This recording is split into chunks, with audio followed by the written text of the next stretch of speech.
Well, today marks a big meeting over COVID vaccines for younger kids. An FDA advisory panel is discussing whether to recommend the Pfizer vaccine for children ages 5 to 11. That panel includes a local doctor. News 8's Chris Groh is live outside Rady Children's Hospital with what we can expect today. Good morning, Chris.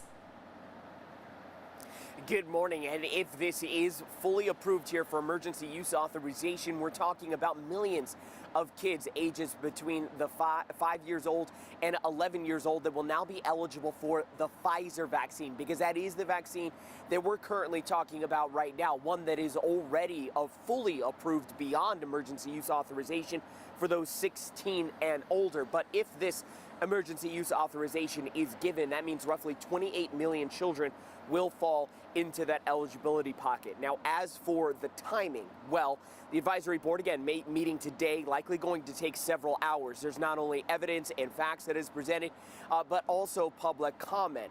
If they give approval, though, it then goes on to the CDC, who then goes into how to implement this emergency use authorization. They then, if they choose to, could sign off on it, which then they meet next week. So that means that we could see the middle of November when we could potentially be seeing shots going into arms, if that is something that happens. Now, Dr. Mark Sawyer is an infectious disease expert at Rady Children's Hospital, but he also sits on this advisory panel, and he says that one way that we could be progressing again in this pandemic is by not only getting more kids vaccinated, but also those adults that remain unvaccinated.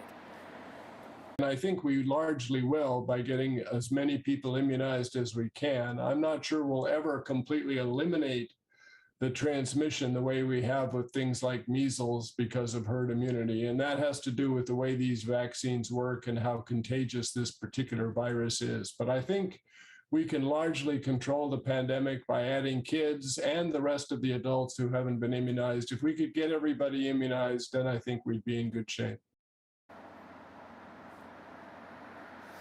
And for more information on this advisory panel and their meeting, just continue to stay with News 8 today as we wait for those developments.